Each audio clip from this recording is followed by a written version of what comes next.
python expanse. We are the first staff being vested to chart this unexplored region.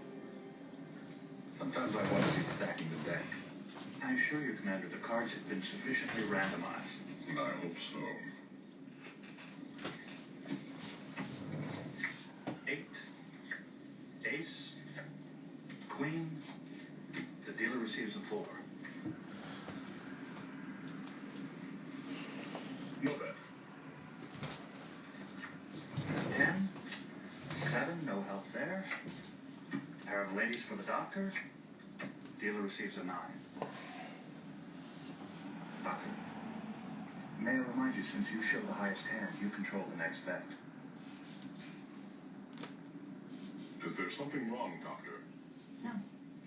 I'll bet 10.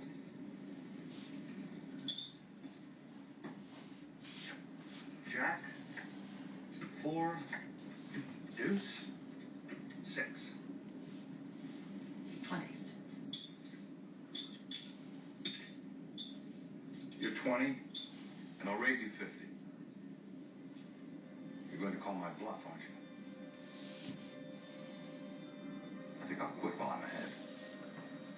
How did you know I was going to call your bluff? I just have a feeling. Me too. Oh, Gallus is under pressure. Go ahead. Commander LaForge needs you in sickbay. On my way.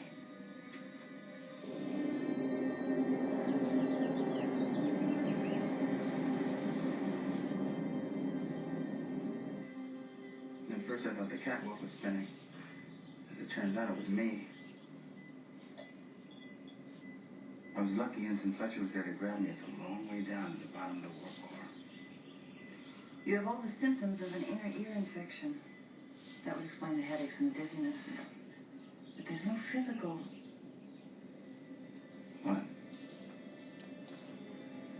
What is it? Jody, have you ever had these symptoms before? Come to think of it, I think I have. Do you recall when? No, I don't. We've had this discussion before, and I know I've given you this examination. Let's check the medical logs.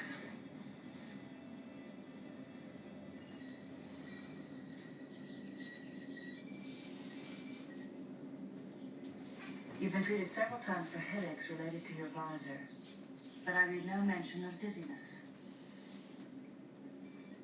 Must be deja vu. Both of us? Want the same thing?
Yes, Doctor.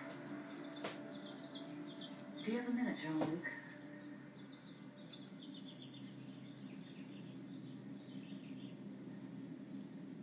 My Aunt Adele cured a lot of sleepless nights with this steam milk.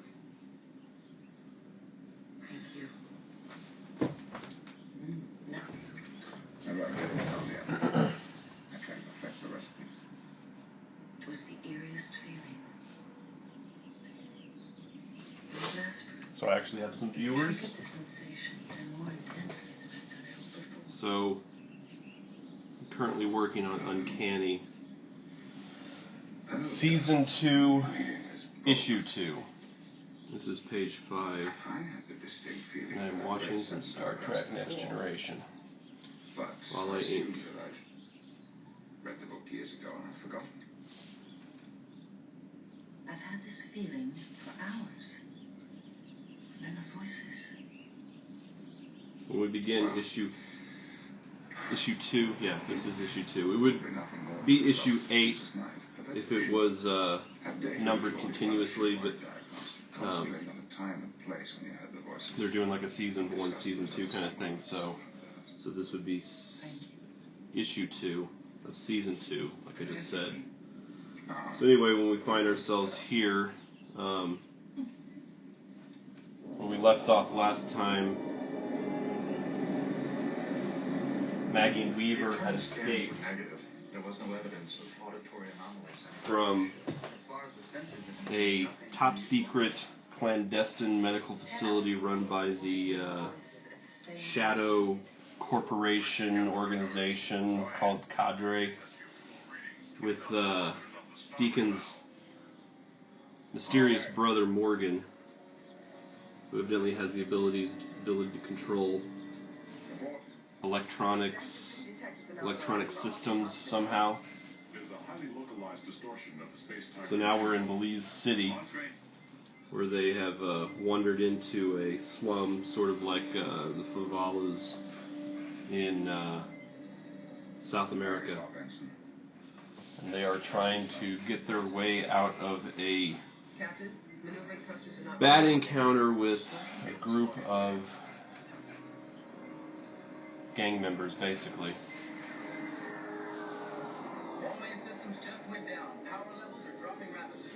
Issue 7, or issue 1 of season 2, actually is a departure from the main storyline. It's going to have some origin story for Weaver, basically what his childhood was like, or what happened to him during his childhood. 36 seconds. Hail him. No response. Suggestions? Decompress main settle bay. The explosive reaction may blow us out of the way. Captain, I suggest we use the tractor beam to alter the other ship's trajectory. Make it eligible. Engaging tractor beam.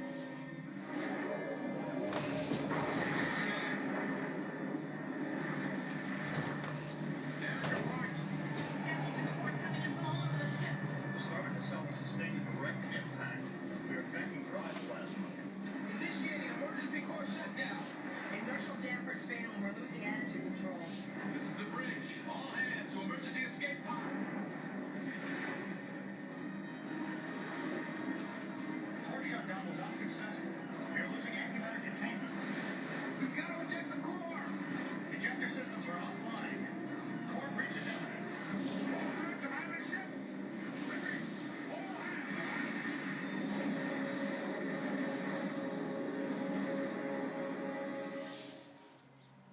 Captain's log, stardate 45652.1. The Enterprise has entered an area of space known as the Typhon Expanse, where first Starfleet vessel charts unexplored region. Sometimes I wonder if he's stacking the deck. I assure you, Commander, the cards are sufficiently randomized. I hope. So, nothing wrong, sir? Sort of a little bit about my process. You call. I do all of my pencils digitally. Last Tuesday night. I work in Photoshop mainly. I have a Cintiq tablet that I draw with, and I shoot a lot of photo reference. I do a lot of work in 3D programs like Google SketchUp to create backgrounds. I use some 3D modeling, figure modeling programs as well. Sort of a mixed media kind of bag. Whatever works, I do. And then I can sort of, it's almost like working in collage for my pencils. And then I just print that out and I start inking right over everything. From what I understand, it's pretty similar to processes of other artists, kind of like Wait a minute. He just Sean Phillips and friend of mine, Mr. Ad's, works really similar. We've had some interesting discussions about our process at different cons. But me and him, we ended up really the way we work is almost identical, but with all the different types of processes and stuff that we use. There have been similar incidents reported all over the ship. Feelings of deja vu. So it's just a matter of, I had a premonition Jordy was going to come you to know, sick bay. A few seconds later, what I'm trying to achieve the symptoms of an ear infection informs the way that I choose to work. But somehow I had a feeling that they would turn out negative. So I ran an optical diagnostic, which traced the problem to Jordy's visor. His dizziness is being caused by a phase shift in his visual receptors. It's causing him to see images that aren't there. They're like blurry after images. I ran a scan to see if I could detect what he was seeing. I picked up minuscule distortions in the surrounding Deccan field. Somehow his visor is translating those distortions into visual impulses. Could be malfunction. The ship's warp field generator. I'll check it out. Run a localized subspace scan to look for anything else. I see. Advised.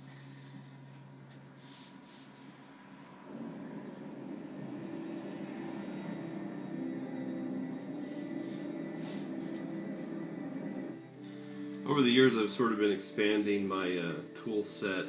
I've gone through a bunch of different sort of inking processes. When I first started, actually on Trial of Sherlock Holmes with Leia Moore and John Ripion, I did everything digitally. The pencils, the inks, everything. And after 5 issues of that, I wanted to stab my brains out. It was awful. It really sucked working that way. Not that I'm not proud of the work. It's just it is a tedious way of working, and it's really frustrating. So I gave that up real quick, and when I moved from there to Green Hornet Year 1, is where I sort of settled in on this sort of method where I'm doing my pencils digitally and then inking over those to create not only to create an original page that I can sell, but to get that quality of line, which you just, no matter what you do, you cannot simulate or reproduce digitally. So in the beginning, I was basically just using these Micron brush pens. And I like that well enough, but it's like a felt tip, so it ends up fraying really fast. So I would go through just mountains of those things. And then at the same point, because it is a felt tip, you still are limited to what sort of calligraphic mark you can really make. So I ended up abandoning that, and when I found these Pentel pocket brushes, which has a tip that is individual bristles, but it has ink cartridges, so you get sort of all of the good qualities of working with a regular brush that you would dip into ink without actually having to continuously dip that thing into ink over and over and over again. So I started using those pretty much exclusively, and then I discovered these really big Sharpies called Magnum Sharpies. They have a tip that's probably about like half an inch thick, and I started using those. I really liked them. I could get some interesting marks with those. Once they start to kind of dry up, I'd use them to spot blacks until they did start to dry up, and then after that, then I could start using them to make these make this real kind of interesting dry brush effect. But once again, you're sort of stuck in this loop of trying to get these markers up to the point where they're ready to be able to be used, and then you can only get, the lifespan from there is really short. And so you constantly have to have this rotation of Sharpies that you're moving through, making sure that they're always, you've always got one ready to go when another one fails. And if you don't, you're kind of screwed. You end up having to kind of work across a whole bunch of pages all at once, spotting blacks with the Sharpie until you get one that is ready to be used to do your dry brush effect. And that can end up adding quite a bit of time to your production schedule. So I sort of abandoned those. I still use them a little bit, but not that much. Now, instead of using Sharpies to get that dry brush effect, I use just a regular paintbrush. That's been kind of beat up at the end, and I use just your standard India ink. And you'll see that in the next issue of Uncanny that comes out. That's season 2, issue 1. I use that quite a bit, and I really like the way that has been working for me. So I'm going to continue that. I get some really kind of interesting expressive marks that I don't know, kind of remind me a little bit of some of the stuff you see Bill Sienkiewicz achieve in some of his work. Not that I am anywhere at his level, but it sort of feels reminiscent of that to me. And that's sort of, he's a pretty big influence. So, What do you suggest? If you find a way to avoid this collision, you should try to send that information into the next loop. Is that possible? We have seen that echoes are after and then what I'm using right now is this thing that I just picked up a few weeks ago in St. Louis. It's a Pintel. It's another Pintel product, but it's called a Tradio. And it has this really nice felt tip. Or not, I don't even know if it's a felt tip, but it's got a really nice tip to it, and cartridges. So this is similar to a pen that I was using for a while, called a Kuretake, but they're sort of hard to find. My friend Andy Kuhn, he uses those quite a bit. But those don't have cartridges that you can refill, so I can order these cartridges online and not have to worry about buying a new pen all the time because they're kind of pricey. Do you have a feeling that you've done this before? No, I don't.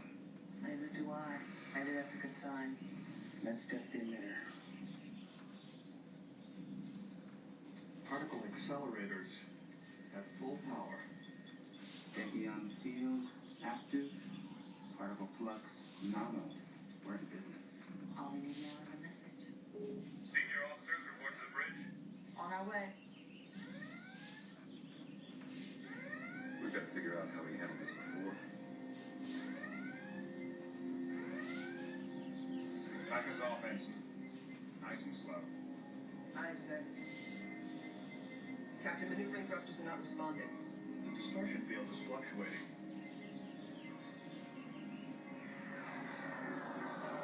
All main systems just went down. Power levels are dropping rapidly. There's an energy buildup in the distortion field. We have to get out of here now. Captain, something is emerging.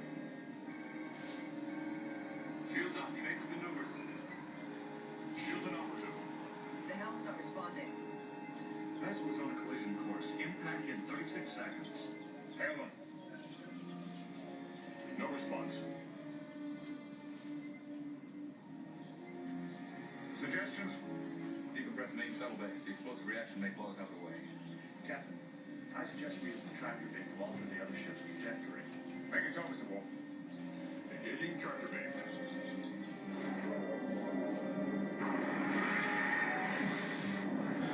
Damage reported. Yes, the reports are coming in from all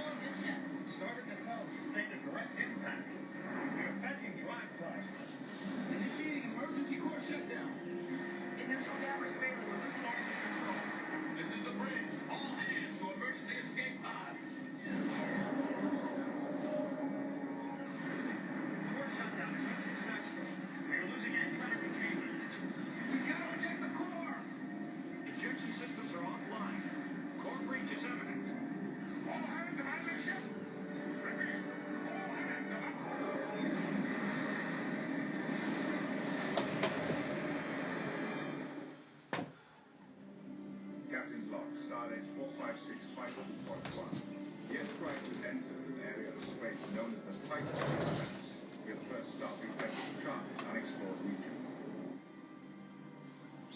I wonder if he's stacking the deck. I assure you, Commander, the cards are sufficiently randomized. I hope so. Something wrong, Mr. Watson? I am experiencing nip. The feeling I've done this before. Yeah. Last Tuesday night. That is not what I mean. I've been having the same feeling. Wait. An 8? An ace? So what I do now basically is that I'm using this this tool right here to get my contours sort of established, and then I'll go back in with the brush pen to start doing my more, I don't know, expressive brush work.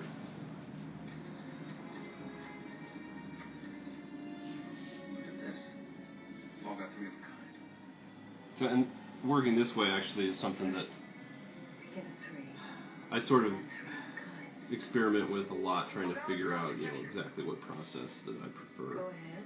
So, before I found this pen,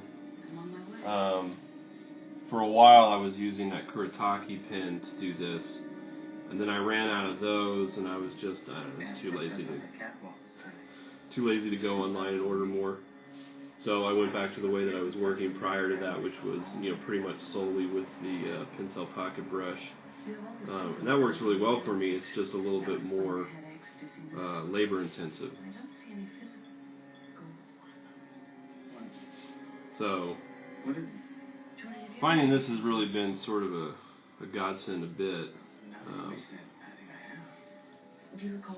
because it speeds up my inking process a little bit. And in the end, once you shrink these pages down, the subtlety of mark that I get with the brush pen when I'm doing this contour work really disappears, so it probably doesn't really matter that much whether I'm, using this or that. Even though I overall, as an original piece of artwork, I might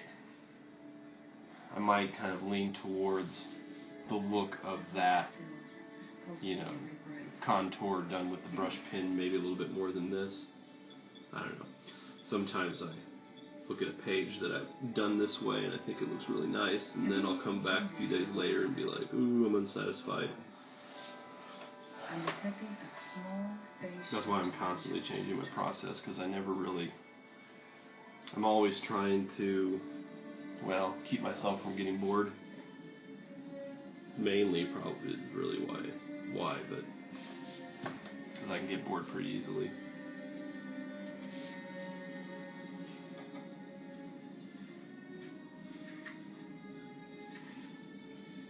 It's just like right now, I'm trying not to use a ruler. Now, it's easy because I'm in like a slum here, so good straight lines shouldn't really exist, especially if you want to get that sense of dilapidation. But in the last issue, there's a big portion of it that takes place in a mental hospital. It's very One Flew Over the Cuckoo's Nest sort of scene that happens, and in that I used a ruler all over the place. Because I was like, there are way too many straight lines.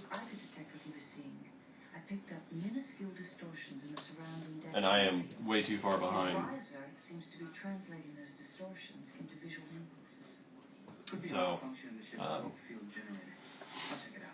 And that's just, it's a confidence level. I was having a talk with my friend Andy Kuhn, and we were, it was on that topic of not using rulers, and he was talking about how he made sort of a conscious choice to stop using rulers altogether, and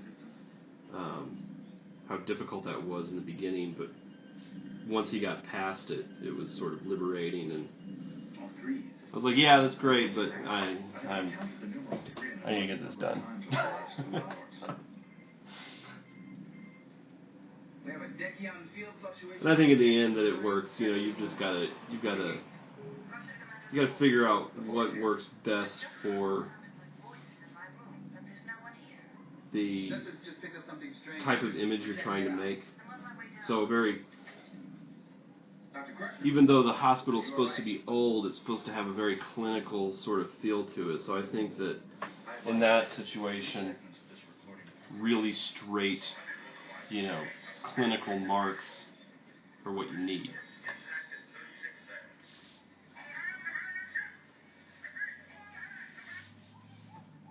Warp refers to a distortion. If this were a temporal distortion, and if we were close enough to it... But of course I always prefer drawing ugly stuff more than pretty stuff, because I can sort of let go. There's not the pressure to make it look so perfect, and you can get some more character Perhaps we should reverse course. For all we know, reversing course... into the image. Now, before we start second-guessing ourselves, we should stay on this course until we have reason to change it. But in the meantime, I think we should do what we can to avoid a collision. Captain, we've been seeing the number 3 all over the ship. On consoles, in a poker game. To date, we have encountered 2,085 conspicuous examples of the number 3. All of these 3s can't be coming up by accident. Maybe someone's trying to tell us something. We came to the same conclusion, so we ran a ship-wide diagnostic. The only unusual thing we found was a Deckion field modulation in Data's positronic subprocessors. What could be causing it?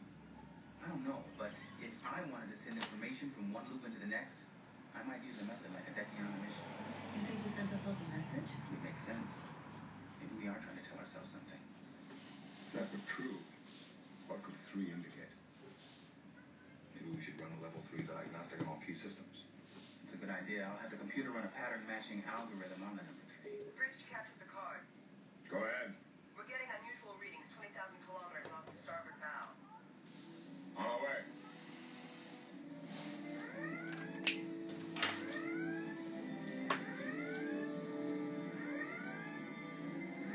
Report.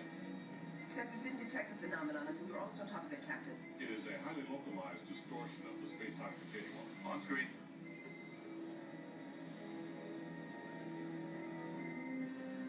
How do you think we handled this before?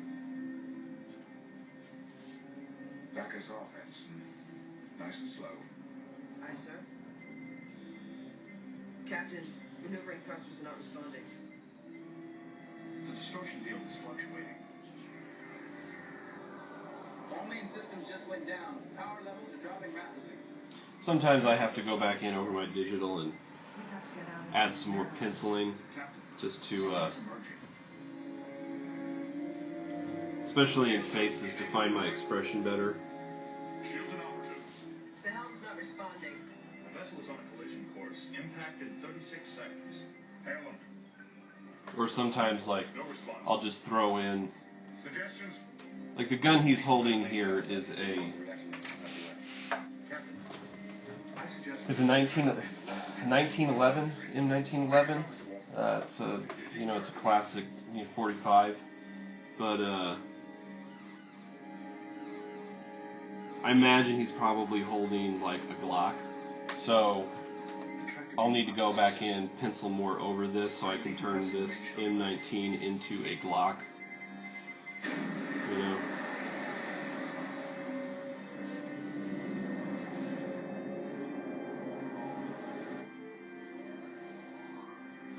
Same with these faces back here. You know, lots of times I'll just draw right over my reference because I really do not have time to be sitting here, you know, doing these intricate pencils beforehand. I need to get this work done, and by, you know, shooting reference and then having to collate my reference and figure that out, and then going in and doing a sort of like traditional penciling stage, you're adding. Well, I want to live a life. So a lot of these, you know, I use myself a lot for my reference. So especially for these sort of secondary characters that don't matter, like all the thugs, Thug A, Thug B, Thug C, and there's a lot of thugs. I mean, this page I was working on yesterday, I mean, there's there's 13 thugs. There's the main thug, and then there's all these other thugs, and then there's Weaver. I just leave my face on all of them, and then when I go in to do the penciling, I go in, I draw back over my face, and I create a new face over that face. So, you know, kind of disregarding most of what's there as much as possible. Kind of ask you the same thing. Captain Picard, your vessel is not familiar to us. Captain, have you any idea what has just happened? So, and even though there are... Our sensors detected a temporal distortion. Then your ship appeared. Even though there's a lot of people who don't like to admit it, there's a lot of comic artists, Marvel and DC, who work... Well, there's a lot of comic book artists who just straight up trace everything. I mean, it's one-to-one exactly what they have taken a photograph of or found a photograph of, in the case of some people, is exactly what you end up seeing on the page, you know.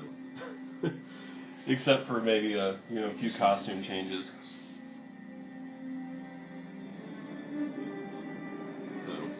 Has been an interesting discussion I've seen online lately about the whole issue of tracing and purity. And I remember when I was in school, in college, at Maryland Institute College of Art, it was very much a taboo, the issue of tracing. And so it was always drilled into our head, militantly, like, you do not trace. If you shoot reference, then you draw from that reference as if that reference was a model sitting in front of you. Which is sort of ridiculous because, as an illustrator, you gotta get your crap done. And you're on deadline. And there's also the fact that, every great illustrator of the 20th century traced, including people like Frank Frazetta, who lied about it to his dying day, but owned an Artograph projector, and shot photo reference of just about everything, projected his images, and then worked over that projection the same way that Drew Struzan does. The guy that used to do all those awesome movie posters for like Indiana Jones and Star Wars and all kinds of stuff. He owns an Artograph too. There's a really interesting video of him on YouTube showing his process where he's projecting his images and then, tracing over that, getting the proportions down, and then he takes it off that projector, and then works, sort of freehand from there. So it really just it ends up being, when you are a commercial artist, it ends up being an issue of just time. We'd all like to be purists, but unless you are just a pure cartoonist, there's no sort of strive for any sense of reality in your work, then it's just not possible. I remember, like I was saying before, at undergrad, our professors always just drilled it into our heads: you don't trace, you don't trace, you don't trace. And then there was the chair of the illustration department, Julian Allen, who was a brilliant illustrator from the 60s and 70s all the way up into the 80s and even into the 90s. Passed away from cancer while I was I think I was a junior, and they had, in his honor, they did a lecture series of illustrators who were all very close friends of his and colleagues. People who were classic illustrators of the second half of the 20th century. One of those individuals that came out was this French illustrator named Guy Biot.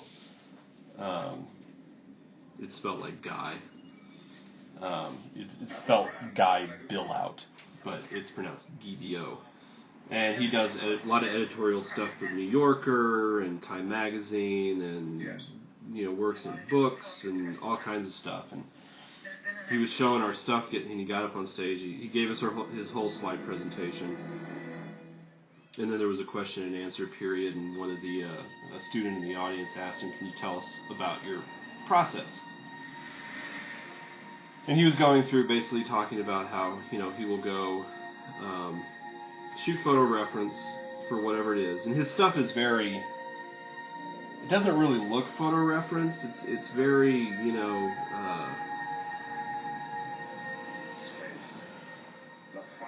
It kind of reminds me of sort of like the background imagery you see at Futurama. It's very flat, but very three-dimensional. Pen and ink, he uses a fine rapidograph or micron, and then he uses watercolor over that. With these like really kind of quirky little figures and stuff in them. But anyway, he said that he goes and he shoots his photo reference.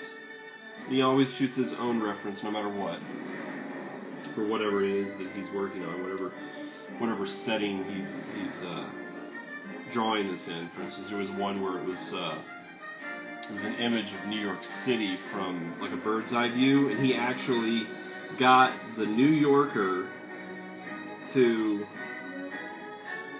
fly him up over the city in a helicopter so he could photograph downtown New York. So he's talking about that one. He's like, so they took me up in a helicopter to photograph downtown New York. I take that home, and then I get the tracing paper out, and I trace it. And there was sort of a hush that went through the whole auditorium as we looked around and saw all of the professors just cringing as Guibio undoes 4 years worth of conditioning. So,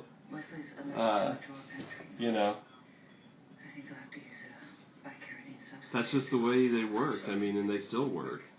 Illustrators, advertising illustrators, and they address it in Mad Men. And it's true. Advertising illustrators back in the, throughout the entire 20th century traced everything.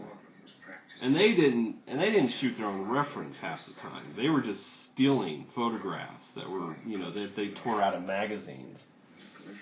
So, which is why I remember it's not something that professors really talk about anymore, but back when I was in school and the professors were all still part of the old guard of illustration, they always talked about keeping a file folder, basically a literal stacked file, with drawers that pull out that you take clippings from magazines out of and you put into that file folder for a reference library.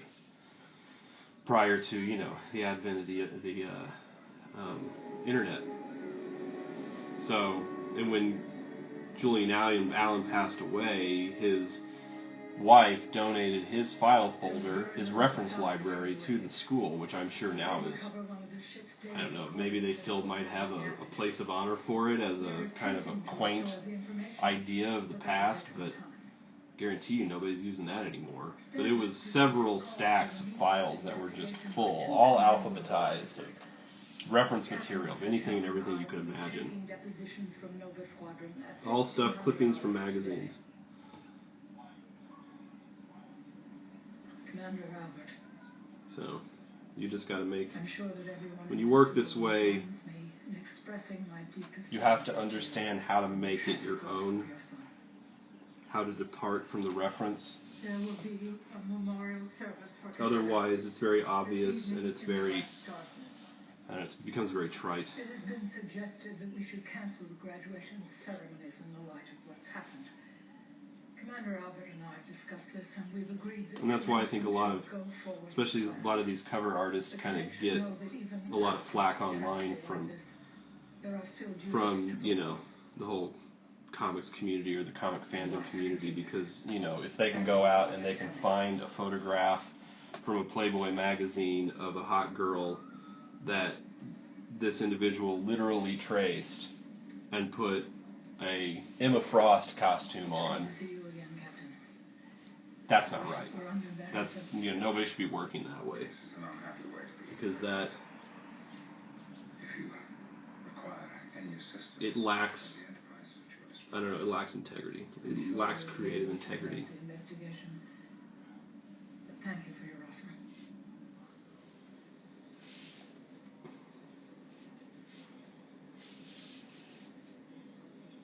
So, and I struggled a long time too. I remember I would, I don't have any problems drawing from a model or drawing from life. I've always been very good at that, even as a child. But it is a time-consuming process, so I always struggled with the issue of deadlines and stuff, but in school or whatever, because I would spend, just hours and hours and hours getting an image, exactly correct. I don't think so. And you always struggled because, even after that lecture by BBO, still the stigma of that exists and persists. On top of the stigma of illustration in general, especially in the 90s, illustration was still very much considered a non-art form. It's not fine art. It's not worthy of any distinctions that fine art is given, which is BS. But that's just the way it was. So, And how are you feeling? I always, I just never lost anyone under my command before. I would never ever trace anything. I'm afraid that never gets easier. Unless it was a drawing that I had done first and I needed to blow it up. But even then, not very often. So, when I went into grad school, the real shift when I sort of kind of let go was working with, I was working under this fantasy book cover illustration named Donato Giancola. He's arguably the most prolific living fantasy illustrator, at least in America. And I would go over to his studio once a week to show him my work. He lived in Brooklyn. It's a beautiful house. And I remember I was working on this sort of fantasy portrait, and I was struggling a little bit with some proportion issues. And and Donato's like, Aaron, it's okay to trace. He's like, I do it. Everybody does it. Vermeer did it. Rembrandt did it.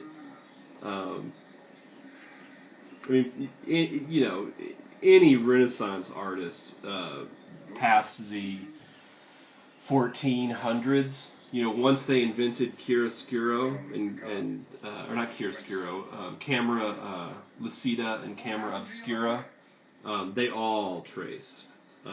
Hans Holbein, they had these elaborate rooms that they had built for them, just for the purposes of being able to sit in there and trace their subjects. And, what Donato said was, it's okay to trace, just to get your proportions down and to get your composition figured out. And then you depart from that, and you get to work on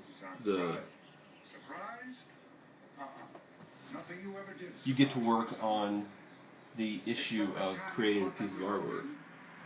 They said we're illustrators. We don't have time to fiddle with all of these sort of BS, high art, fine art issues. Because that is what they are, they're BS. I very quickly developed, in New York City where I went to grad school, I very quickly developed a intense loathing for the fine arts community because it is almost complete bullshit. A world of bullshit, of fake people making fake art to prop up a bullshit lifestyle and, you know, thumbing their nose at, you know, sort of lesser forms of art. So, You did what you thought was best. I just made sure that you listened to yourself. and in the end, you know, they were. At the time, I thought you were a mean-spirited, vicious old man. He only cared about process and my process, and I'm a brilliant artist, and the mind of the artist is so intelligent. Look, I will spend, you know, 500 hours, you know, drawing a 20-foot by 20-foot, you know, awful ballpoint pen drawing of some crappy landscape. Aren't I, you know, the intense artist? You know, and what I learned from Donato was that process is meaningless. The product is all that matters. How you get there is your own business. It's really nobody else's business. The only business it is of anyone else is on an academic level, you know, in terms of learning, in terms of, you know, developing yourself as an artist, getting better. So that was sort of liberating. And still, it goes around. There's still that kind of bullcrap taboo, and there's a lot of artists, especially in the comics community, who do it. They trace, but they lie about it.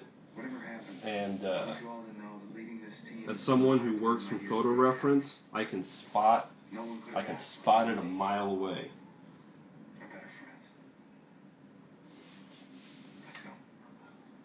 Especially when that photo reference is sort of drawn verbatim. Because the one problem with photo reference is that when you photograph something, weird things can happen in the image, especially with human proportions. You know, if a person is holding their arm in an odd angle, if you draw that exactly the way it appears in the photo, as soon as you translate that into a drawing, it becomes a very bizarre, weird-looking anomaly. And you don't notice it in the photograph because the eye, the brain, when it looks at a photograph, the brain says, this is a photograph, this is reality. And you don't question sort of the oddness of, you know, some of the, you know, issues of the pose or whatever. But as a drawing, the brain is not trained to think that a drawing is reality. So it picks up on those weird little anomalies instantly. So, and I see that a lot, even with some of my favorite, you know, artists who work from reference. Every once in a while, I'll see, you know, an image where I was like, yeah, shouldn't have stuck to that piece of photo reference. So truthfully. We had discussed changing our approach after I filed the flight plan. Final decision was made en route to Saturn. I didn't consider it significant enough to mention here. I apologize for the confusion, sir. I should have been more precise. Did you see Mr. Albert's ship break formation before? Things, yeah, I kind of jump around my page. There's a lot of people who, you know, sort of believe it's like, you know, you start one panel, you finish that panel, and then you move to the next panel. And I really can't do that because I start to get anxious. You know, kind of pinned down in the image, and I got to get out of it. And I got to move something different, so I can stay fresh, clear in my head, and in my vision, I guess. So as soon as I start to feel like I'm laboring a little bit too much here, I will jump to a different part of the page where I can sort of breathe a little bit more, and then make my way back over here later. It's unusual to fly on sensors alone during this type of maneuver. The pilot relies on visual clues from the other ships to maintain formation. But, you know, for me, the artistry of the page is really in the inking, which is why I do as little penciling as I possibly can, because I want my inks to be as spontaneous as they can be. I'm constantly trying to find the, make those perfect marks. Sir, may I? Go ahead. Admiral, Josh was a good pilot, but lately he'd been having difficulties. He'd get nervous during close flybys and pull away in the final seconds. His formation flying was a little erratic. And you didn't report this to anyone? No, sir, I didn't. We've flown together a long time. I thought he could handle it if I gave him a chance. I also kind of think ahead, too, because I use these different tools, so I have to know where to stop with one tool, and then that'll pick up, the next tool will pick up from that point. So a lot of sort of this, Josh was our friend. a lot of sort of the in-between the black and the white is going to be done with a brush, so I kind of have to know where to stop, or with the paintbrush, I just have to know where to stop with the pocket brush. I'm very disturbed by what I have heard here today. By your own admission, you allowed your teammate to fly when you knew he was having difficulties maintaining formation. That demonstrates a serious lack of judgment. I am also disturbed by the fact that you did not come forward with this information immediately. We should have the first data from Mr. Crusher's flight recorder tonight. We will reconvene at 1300 hours tomorrow.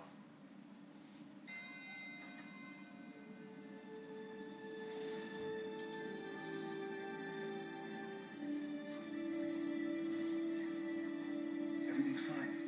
Trust me.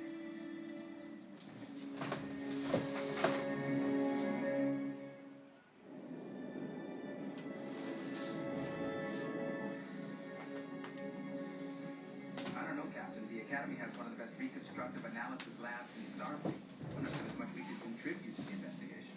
Yes, I've been looking. You're welcome, champ. Leslie's one of our own. Con friend of mine, Michael Champion, just said thank you for having an honest discussion about the realities of commercial art.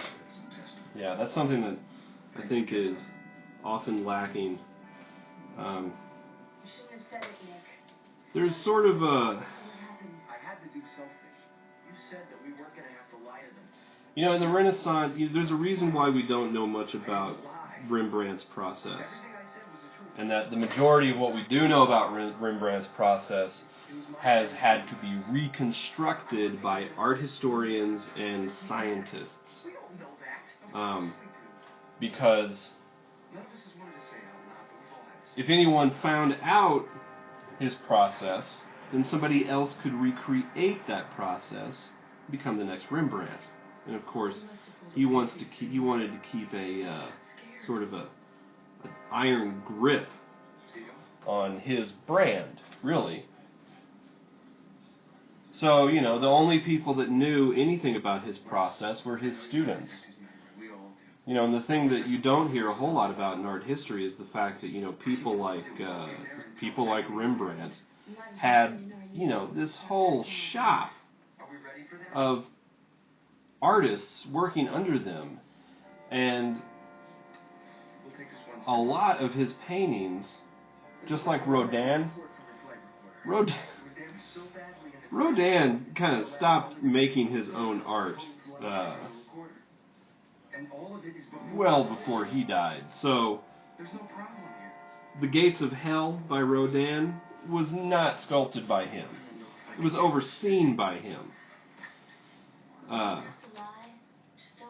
He may have worked to some extent on some of the maquettes and stuff, but that final, carving was done by a whole host of individuals working under him. And that was the same with Rembrandt. So a lot of Rembrandt's paintings, even though his hand might be in the painting, there's a lot of hands in a lot of those paintings, which is why I've always felt that there's a huge difference between a Rembrandt portrait and a Rembrandt narrative piece.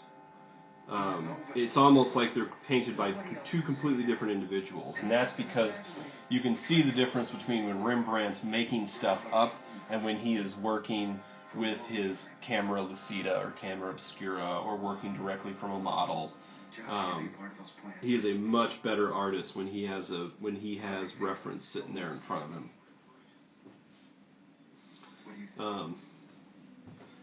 So that mentality still exists today. Artists do not want to give away their process for fear that somebody else will steal their process and take their job. And I still feel that. I mean, I still feel that need to guard a certain amount of my process, even though I don't consider, I'm certainly not a famous comic book artist by any means yet. I mean, I've got a decent amount of fans who follow my work and stuff, but I'm not Chris Samney, I'm not Sean Phillips, I'm not John Paul Leone even, or Tommy Lee Edwards. Hope to be that someday, but I'm not there right now, at least not in terms of my recognition. So you still experience like, oh, if I let everybody know exactly how I do everything, well then somebody else is going to undercut me, be able to come in and just take that away from me. It's just like I saw this interview with Jay Lee not long ago, and I love Jay Lee's work, but it was a BS interview because they were talking about like, we're going to talk to Jay Lee about his process. I was like, oh, cool. Because I've always been, I always like to know, even though I say, like, process is meaningless, I like, from an academic point of view, from a learning point of view, I like to know how other artists work, especially those that I admire. Maybe I can learn something too, or learn something from it. But most times whenever, you see an interview about an artist's process, it's just a bunch of bullcrap. You don't learn anything, and that was it. There was only one actual question about how he actually creates his work. The rest of it was like, what's your favorite character you ever designed? And I'm like, who gives a crap? like that is not process. That doesn't have anything to do with your process. What's your favorite character? I mean, maybe, even if you got maybe into some more specifics about, how you go about coming up with a design for a character, but those questions weren't even in it. So,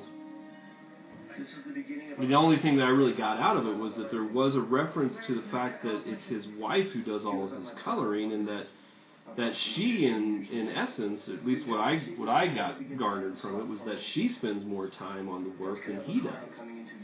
Her process is far longer and far more intensive than his, because he doesn't do any inks. He just does pencils, and then his wife comes in and using a digital program. I'm not sure exactly what, if it's Photoshop or Painter or what, but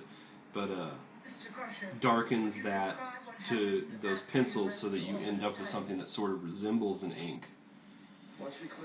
And I kind of came away thinking, like, man, I'd like to know more about her process, actually. So, because color is something that I've always sort of struggled with. I'm trying to kind of work more with that. Any of the covers that I end up doing for Dynamite, I color myself. That's something that I've always struggled with, that, with color. If I could just live my life in black and white, I would. But, especially at cons, you go to cons, and black and white work, if you're doing prints in black and white, they just do not sell the same way that color prints do. No matter, how amazing they are. So, that's something that I've sort of tried to work on more Mr. Crusher, did lately. your team remain in formation throughout the loop?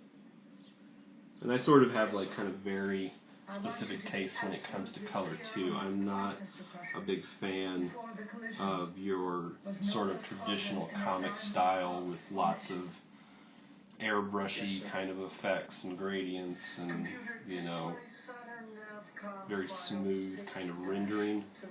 I like, you know, some of my favorite colorists are Matt Hollingsworth, and Betty Breitweiser is amazing. Bill Crabtree, that's working with me right now, is he's really good too. And I was actually the one that I got to pick him.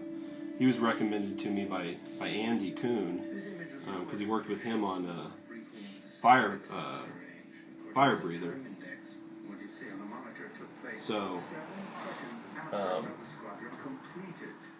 So he's been doing a really good job too. So with that, I really like that kind of flat, bold color.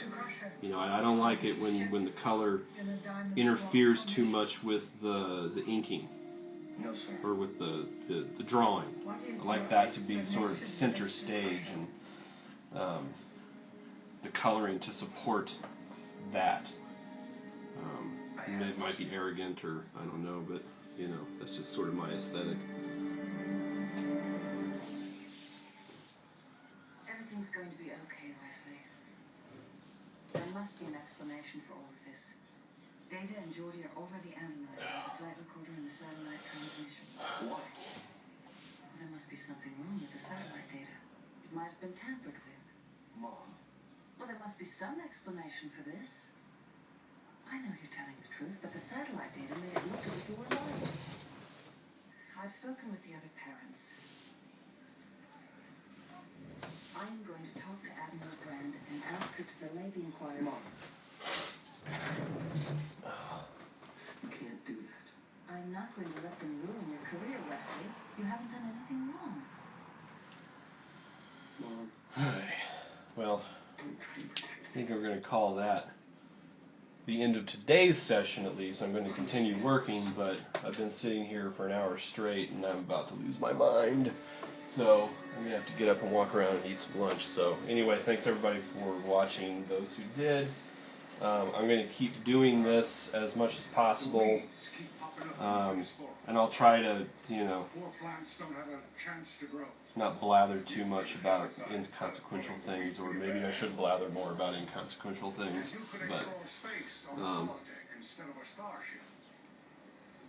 but yeah, so I'll keep posting this stuff up, advertising it on my Facebook and Twitter. So, but anyway, thanks guys for showing up.